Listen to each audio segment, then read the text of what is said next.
Usai melakukan rapat pembahasan, penyidik Sentra Penegakan Hukum Terpadu alias Gakumdu Sulawesi Selatan menaikkan status hukum Kepala UPT Pendapatan Wilayah Makassar 1 Bapenda Sulsel Yarham Yasmin.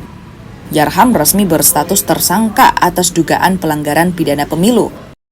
Yarham Yasmin diduga kuat mengkampanyekan salah satu pasangan calon gubernur dan wakil gubernur Sulawesi Selatan.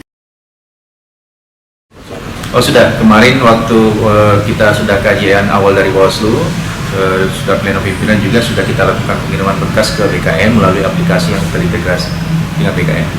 Ya, berarti nanti ada laporan dari BKN sendiri atau seperti apa? Nanti BKN sendiri yang akan proses seperti apa, karena memang kan sekarang itu sistemnya meneruskan ke BKN, nanti BKN yang akan menindaklanjuti kita punya hasil rekomendasi tersebut.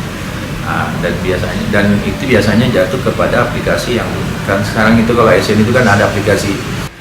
Sentra Gakumdu Sulsel telah mengirim berkas perkara Yarham Yasmin ke pihak kejaksaan untuk diproses lebih lanjut.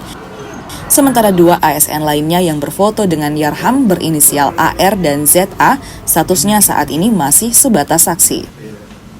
Arif Tirtana, Kompas TV, Makassar.